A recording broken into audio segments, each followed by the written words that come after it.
Good afternoon everyone. चलो फटाफट से, जैसे बताया था लास्ट वीडियो के अंदर, केमिकल रिएक्शंस ऑफ अल्कोहल ख़त्म कर चुके हैं, बट टेस्ट ऑफ अल्कोहल अभी भी बाकी है।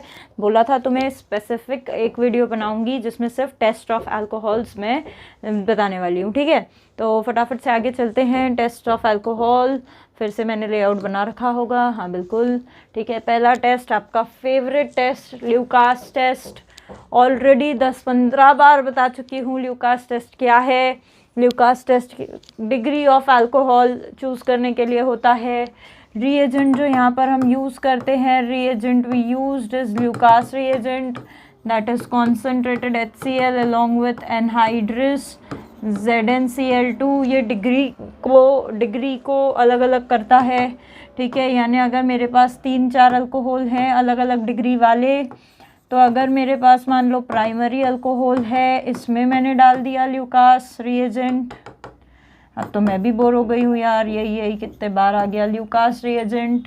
अगर मैंने ये डाल दिया है यहाँ पर तो ये RCl यानी टर्बिडिटी दे देगा, बट प्राइमरी वाले के लिए टर्बिडिटी देगा काफ़ी देर में, 30-20 मिनट में, ठीक है। वहीं सेकेंडरी अल्कोहल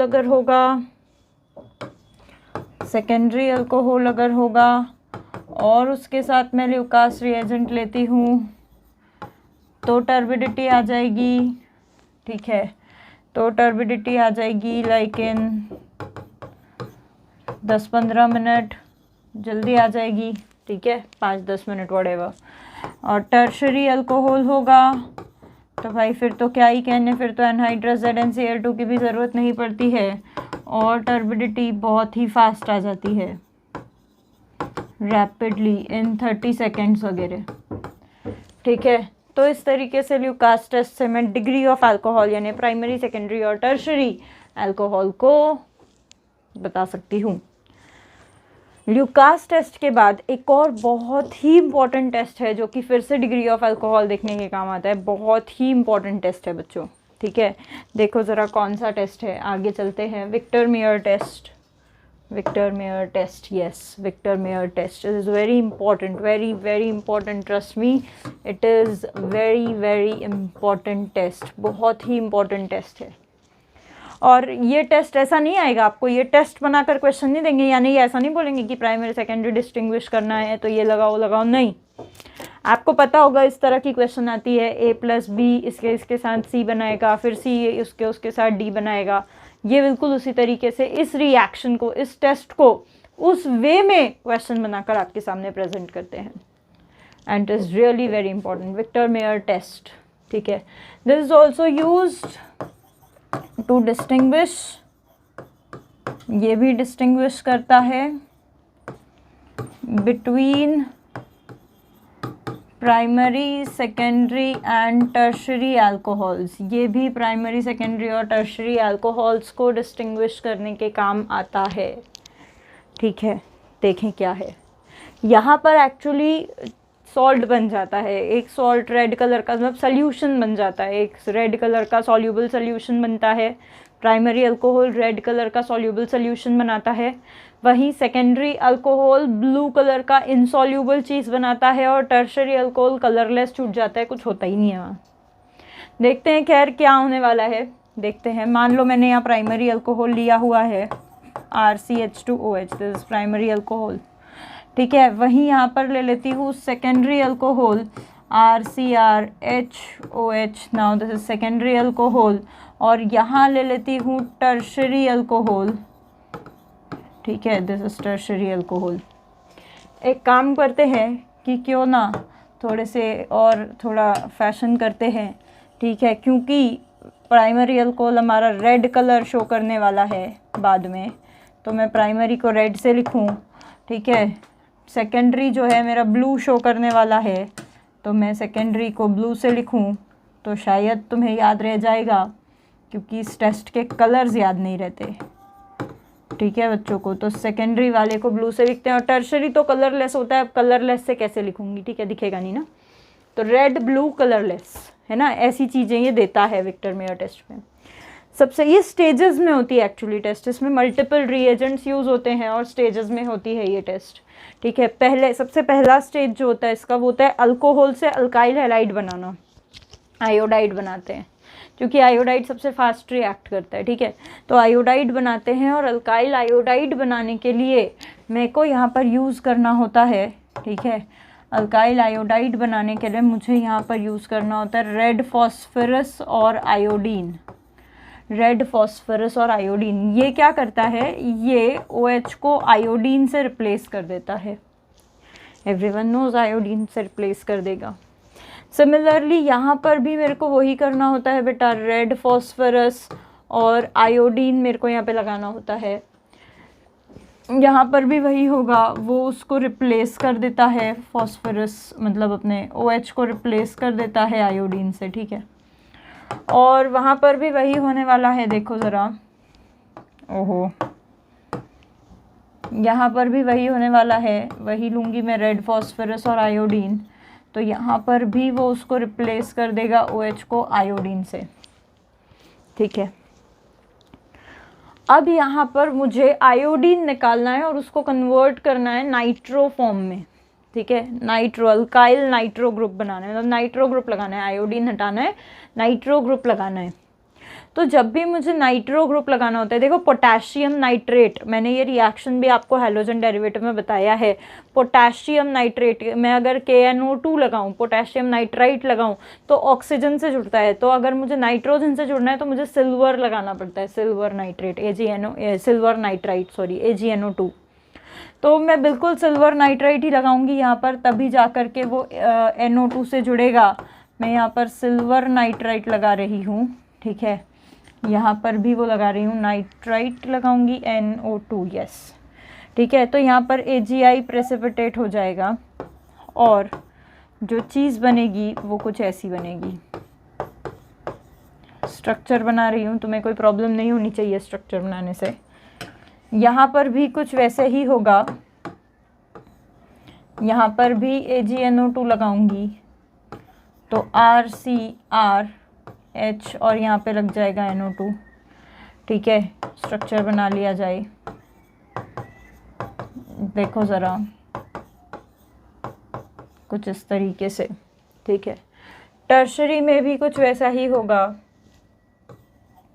मैं AgNO2 लगाऊंगी, तो RCrR और यहाँ पे भी लग जाएगा AgNO2 इस प्रकार से, ठीक है। उसके बाद यदि बात करूँ तो अब क्या होगा, अब ये जो हाइड्रोजन है, नाइट्रो के बाजू वाला जो कार्बन होता है, इसके जो हाइड्रोजन होते हैं, keep this thing in mind कि वो एसिडिक होते हैं। अब खेल शुरू होगा, अब खेल शुरू होगा, अब ये हाइड्रोजन का खेल शुरू होगा। देखो ये हाइड्रोजन एसिडिक होते हैं बेटा, कैसे होते हैं, एसिडिक होते हैं, ठीक है। तो अब मैं इन हाइड्रोजन्स का इफ़ेक्ट देखने के लिए इसको नाइट्रस एसिड यानी HNO2 से रिएक्ट करवाऊंगी, ठीक है। किससे रिएक्ट करवाऊंगी बच्चों, HNO2 नाइट्रस एसिड। देखो करवा के देखते हैं रिएक्ट, थोड़ा ऊपर चलते हैं, इसे रिएक्ट करवा के देखते हैं HNO2 के साथ क्या होता है। जब मैंने HNO2 के साथ इसको रिएक्ट करवाया, मैं ऐसे लिखूँ HNO2 तो फ़र्क तो नहीं, तुम्हें दिक्कत तो नहीं होगी, ठीक है, फ़र्क नहीं पड़ना चाहिए। वैसे मैं ऐसे भी लिख दूँ तो, है ना, इस तरीके से उसे रिएक्ट करवाया, तब क्या हुआ, ये पानी यहाँ से निकल आया। मैंने कहा था कि भाई ये वाला हाइड्रोजन एसिडिक होता है, तो ये इस तरीके से यहाँ से निकल आया। यहाँ पर कुछ इस तरीके की चीज़ तैयार हो गई, देखो, ठीक है, यहाँ पर कुछ इस तरीके की चीज़ तैयार हो गई। This is called nitroso, N double bond O, this is called nitroso group. क्या कहते हैं उसको, नाइट्रोसो ग्रुप, ठीक है। अब होता ये है कि ये जो चीज़ है, ये जो चीज़ यहाँ बनी है, ये इक्विलिब्रियम मेंटेन करती है, इक्विलिब्रियम मेंटेन करती है इसी के एक स्ट्रक्चर के साथ, इसी के एक स्ट्रक्चर के साथ ये चीज़ इक्विलिब्रियम मेंटेन करती है। इसका जो दूसरा स्ट्रक्चर है वो ऐसा होता है, देखो ये पाई बॉन्ड यहाँ कार्बन के पास शिफ्ट हो जाता है। मैं देख लूँ वो कलर तुम्हें दिख रहा है कि नहीं, दिख तो रहा है पर थोड़ा और अच्छा होना चाहिए था, तो ठीक है, थोड़ा अच्छा कलर ले लेते हैं भाई, ये कलर ले लेते हैं, ठीक है। ये पाई बॉन्ड ध्यान से देखना, ये जो N और O के बीच का पाई बॉन्ड है ये कार्बन और नाइट्रोजन के बीच शिफ्ट हो जाता है। अब कार्बन के पास अगर शिफ्ट हो गया तो कार्बन पेंटावैलेंट हो जाएगा, तो कार्बन का कुछ खाली होना चाहिए, और ऑक्सीजन देखो जरा, ऑक्सीजन भूखा हो जाएगा, ऑक्सीजन का एक बॉन्ड जा रहा है तो ये हाइड्रोजन बलिदान देता है और हाइड्रोजन ऑक्सीजन पे जाकर चिपकता है, जिससे कार्बन भी पेंटावैलेंट नहीं होता और ऑक्सीजन की भी इज्जत बची रहती है। ठीक है, तो ये इक्विलिब्रियम मेंटेन कर लेता है और ये कुछ इस तरह का स्ट्रक्चर बना लेता है। देखो ये C, ठीक है, अब यहाँ पे आएगा डबल बॉन्ड, ऑक्सीजन खाली हो गया था, हाइड्रोजन लग गया, ये बन गया इस तरीके से। समझ में आया क्या हुआ? Actually this is called tautomerism. Tautomerism की केस है ये। ठीक है, जैसे इनॉल में होता है ना, पाई बॉन्ड ऑक्सीजन खा जाता है, ऑक्सीजन हाइड्रोजन कार्बन को दे देता है, वैसे ही यहाँ हुआ है, पाई बॉन्ड यहाँ चला गया और हाइड्रोजन यहाँ आ गया। ठीक है, फिर यहाँ पर क्या हो रहा है, ये नाइट्रो एज इट इज़ बना रहा। ठीक है, नाइट्रो एज इट इज़ बना रहा। तो अब ये जो है this is acidic hydrogen, this is our acidic hydrogen. अब देखो वो कार्बन पे, ये इसीलिए कहते हैं कि ये वाला हाइड्रोजन एसिडिक है, क्योंकि ये इस तरीके से शिफ्ट हो जाता है, इसीलिए कहते हैं वो एसिडिक है। तो होता क्या है, एसिडिक हाइड्रोजन प्रेजेंट है हमारे पास। ठीक है, एसिडिक हाइड्रोजन प्रेजेंट है, तो अगर मैं इसमें बेस डालूंगी तो बेस क्या करता है, एसिड को घोल लेता है। तो हम यही करते हैं, हम क्या करेंगे इसमें पता है क्या, हम अब डालेंगे इसमें बेस, NaOH डालेंगे।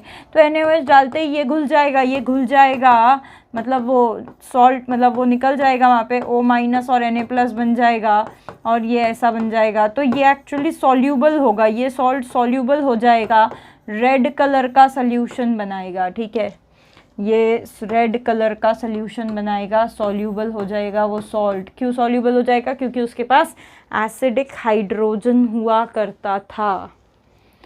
ठीक है, समझ में आया होगा। वही सेम चीज़ देखो अब सेकेंडरी के साथ करूँगी तब और चीज़ें समझ में आएगी और चीज़ें क्लियर होगी। देखो अगर मैं सेकेंडरी के साथ वो करूँ तो क्या होगा, अब नाइट्रो बन गया है, अब मेरे को क्या करना है, यहाँ पे मेरे को लगाना है यहाँ पे नाइट्रस HNO। ठीक है, तो ये यहाँ से निकल जाएगा पानी, पानी निकलते ही यहाँ पर तैयार हो जाएगा N डबल बॉन्ड O और यहाँ पे nitro group as it is. देखो ज़रा यहाँ पर जो हाइड्रोजन यहाँ पर ऑक्सीजन की प्यास बुझाने के लिए था मेरे पास, यहाँ पे एक हाइड्रोजन था, वैसा कोई हाइड्रोजन यहाँ पे प्रेजेंट नहीं है, वैसा कोई हाइड्रोजन यहाँ पे प्रेजेंट नहीं है। तो ये ऐसा ही बैठा रहेगा, ये कोई इक्विलिब्रियम स्ट्रक्चर नहीं बना सकता, और ना ही मैं अगर इसको NaOH दूंगी तो ना ही ये उसमें घुलेगा, ये वैसा ही इनसॉल्यूबल पड़ा रहेगा मेरे बच्चों, इनसॉल्यूबल पड़ा रहेगा ब्लू कलर का नीचे। समझ में आया, इनसॉल्यूबल पड़ा रहेगा।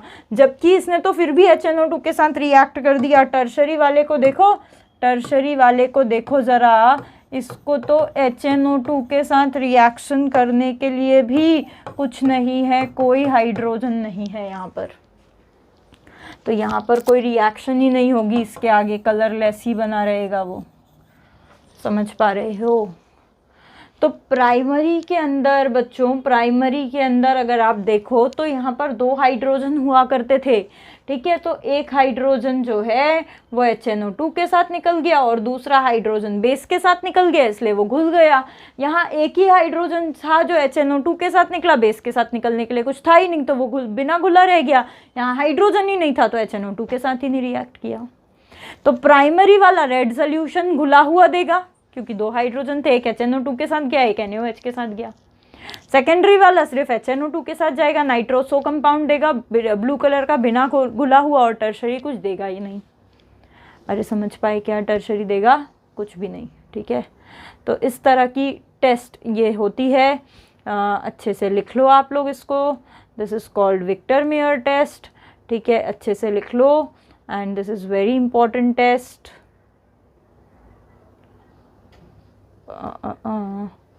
देखो ज़रा, शायद विजिबल होगा, इसे हटा लिया जाए।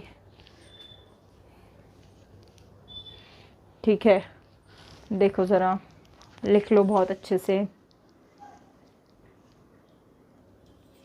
सो this was our Victor Meyer test. एक बार फिर बता देती हूँ, देखना। प्राइमरी वाले के पास 2 हाइड्रोजन होंगे, ऑक्सीजन पहले OH हटाएंगे, रेड फॉस्फोरस और I2 लगाकर आयोडाइड बनाएंगे, AgNO2 लगाकर नाइट्रोअल्केन बनाएंगे, ठीक है।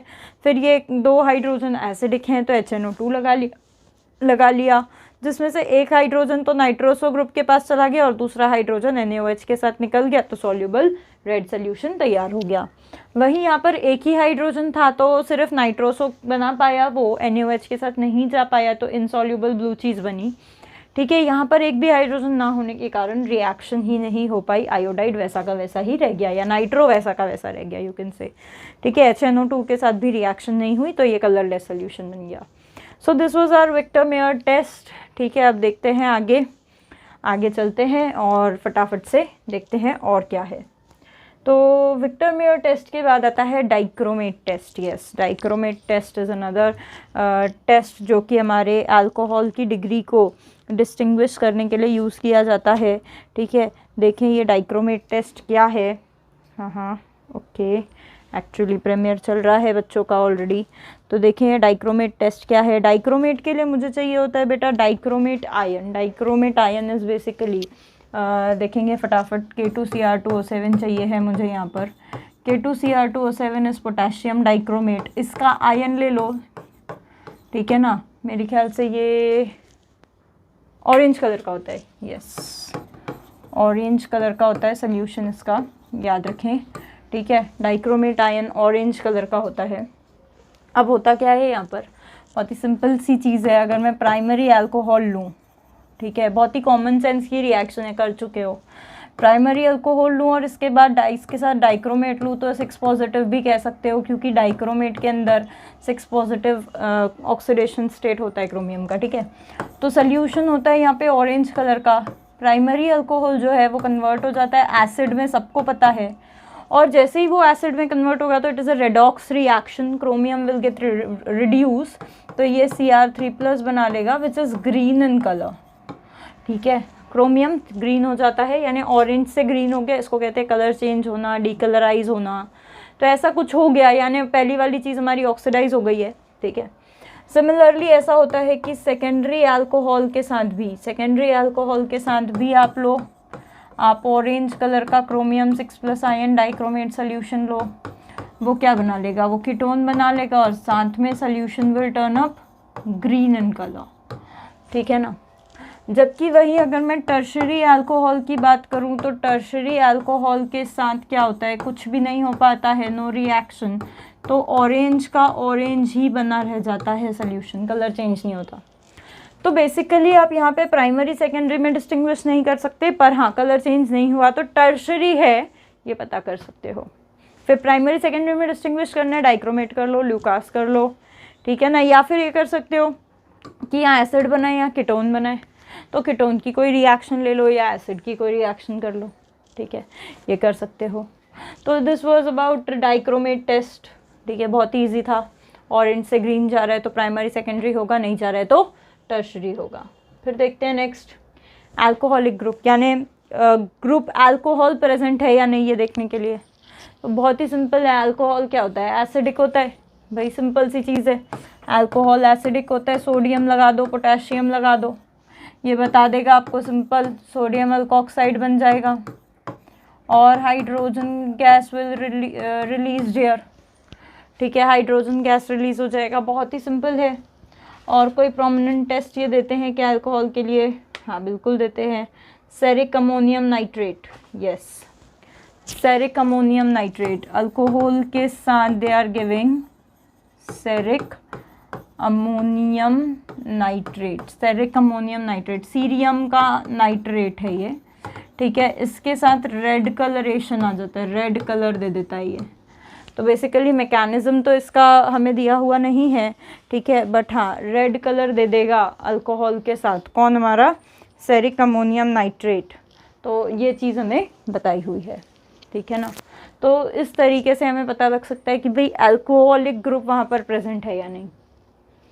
उसके बाद अगर बात करूँ तो और कोई टेस्ट हमें दी हुई है, yes distinction for methanol ethanol, okay. अब भाई देखो मिथेनॉल भी प्राइमरी है, ठीक है, इथेनॉल भी प्राइमरी है, दोनों प्राइमरी हैं। तो अगर मुझे मिथेनॉल और इथेनॉल में डिस्टिंग्विश करना हो तो मैं कैसे करूं? अगर मुझे, जैसे ये चीज़ मैंने तुम्हें बताई थी, देखो जब ल्यूकास पहली बार पढ़ाया था ना, तब बताया था कि भाई अगर 2 प्राइमरी में अगर मुझे डिस्टिंग्विश करना हो तो कैसे करूँगी। It's very easy. मिथेनॉल का अगर मैं देखूँ तो इसका बॉइलिंग पॉइंट कम होगा भाई, इसका बॉइलिंग पॉइंट ज़्यादा होगा। क्यों बॉइलिंग पॉइंट, क्यों भाई ऐसा क्यों? तो भाई सीधी सी बात है, boiling point is directly proportional to van der Waals forces. जिसका वैन डर वाल फोर्सेस ज़्यादा होगा, ठीक है, उसका बॉइलिंग पॉइंट ज़्यादा होगा। फिर आप इसको ऑक्सीडाइज करो, आप इसको ऑक्सीडाइज करोगे, CH3OH को ऑक्सीडाइज करोगे, what you'll get is formaldehyde. Formaldehyde का स्मेल होता है, एक प्रोमिनेंट स्मेल होता है फॉर्मेलिन।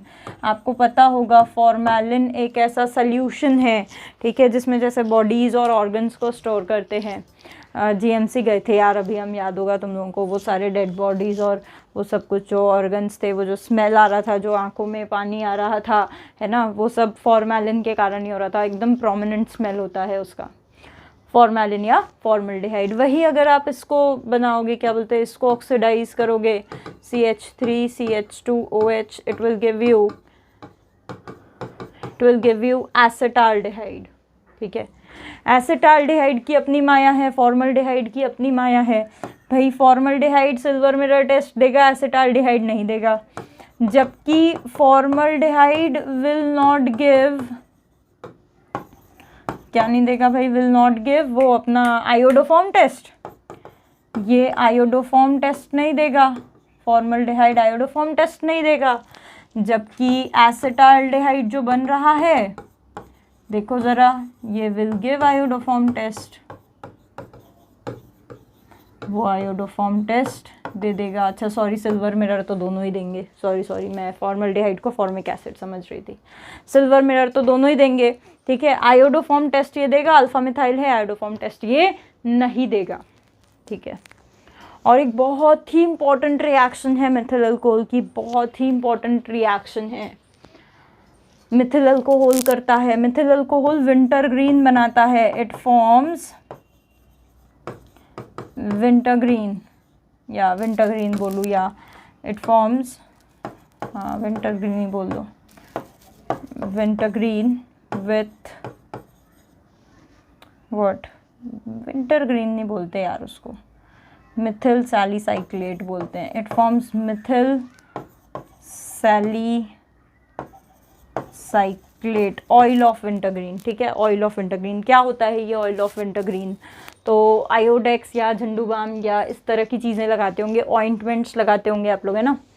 तो उसके अंदर एक प्रोमिनेंट स्मेल होती है, ऐसे ठंडा ठंडा लगता है ना उसको लगाने के बाद। तो that is called oil of winter green, जो ठंडक देता है आपकी स्किन को, ठीक है। तो वो बनता है basically, oil of winter green बनता है इससे, मिथेनॉल से। कैसे बनता है, बहुत इंपॉर्टेंट रिएक्शन है उसकी, मैं बता रही हूँ, सब लोग ध्यान देंगे। सैलिसिलिक एसिड पता ही होगा अब तुम्हें, सैलिसिलिक एसिड तो कल ही हमने इसकी रिएक्शन की थी, हमने इससे एस्प्रिन बनाया था, याद होगा, एस्प्रिन बनाया था, है ना। तो बस जैसे एस्प्रिन बनाया था वैसे ही आज हम लोग बनाने वाले हैं CH3OH लूँगी मैं, और हम लोग बनाने वाले हैं मिथिल सैलिसिलिकेट। मिथिल सैलिसिलिकेट कैसे बनाएंगे देखो, बता रही हूँ।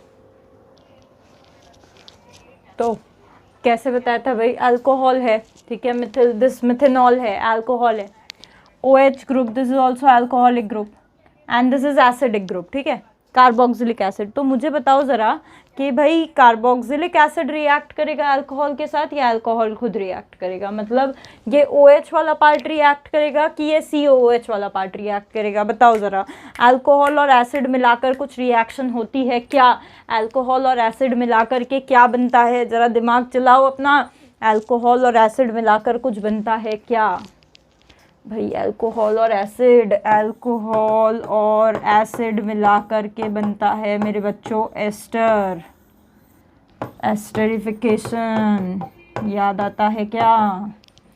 यहाँ पर भी वही बनाना है, अल्कोहल और एसिड मिला लिया है आपने, अब आपको करना होगा एस्टरिफिकेशन, ये निकालना होगा, और ये निकाल करके कुछ ऐसी रिएक्शन देनी होगी। देखो ज़रा, ये OH एज इट इज़ रहेगा, ठीक है, और यहाँ पे तैयार हो जाएगा C डबल बॉन्डो OCH3, इसका नाम है मिथिल, ये सैलिसिलिक एसिड है, this is called salicylic acid, ठीक है, तो ये उसका एस्टर है, this is called methyl salicylate, methyl salicylate. ठीक है, इसका कॉमन नेम है oil of wintergreen, oil of wintergreen. ये वो आयोडेक्स वायोडेक्स बनाने के काम आता है, oil of wintergreen. This is very important. Test of methanol, methanol बना सकता है ऑयल ऑफ विंटरग्रीन। ठीक है, ऐसे ही जैसे मिथेनॉल ने कमाल किया है, वैसे ही फिनॉल जानते हो ना तुम, फिनॉल में भी पढ़ेंगे हम ये रिएक्शन।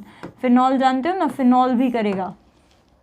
फिनॉल भी तो एक टाइप का अल्कोहल है, ये भी एस्टरिफिकेशन करेगा, सेम रिएक्शन होगी जैसे ऊपर हुई है।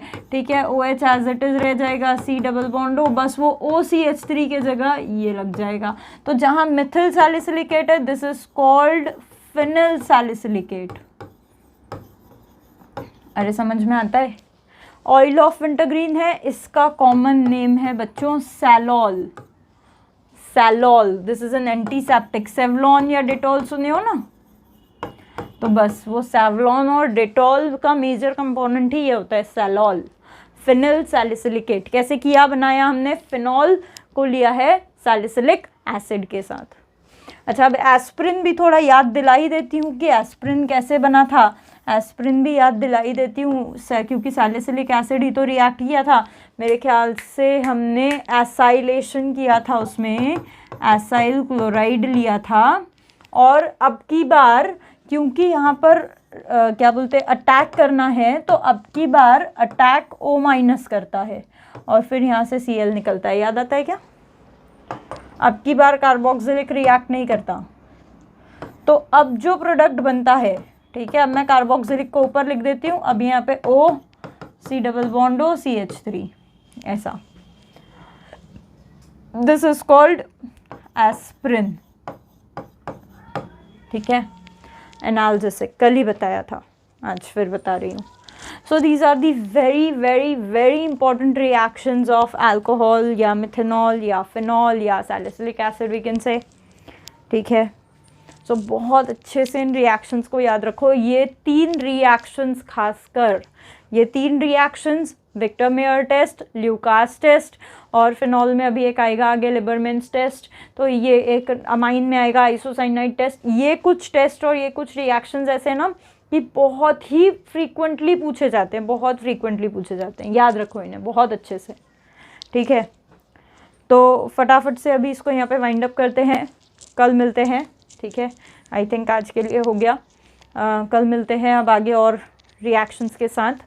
यहाँ पर अल्कोहल की सारी टेस्ट और अल्कोहल के सारे रिएक्शंस ख़त्म हो गए हैं। कल फटाफट से फिनॉल के बारे में पढ़ेंगे, फिर उसका नेक्स्ट लेक्चर ईथर के बारे में पढ़ेंगे, and we'll wind up this chapter.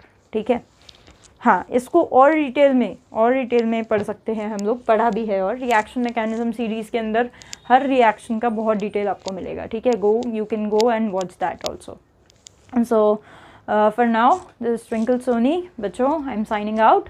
Good bye, take care, and कल मिलते हैं। Thank you.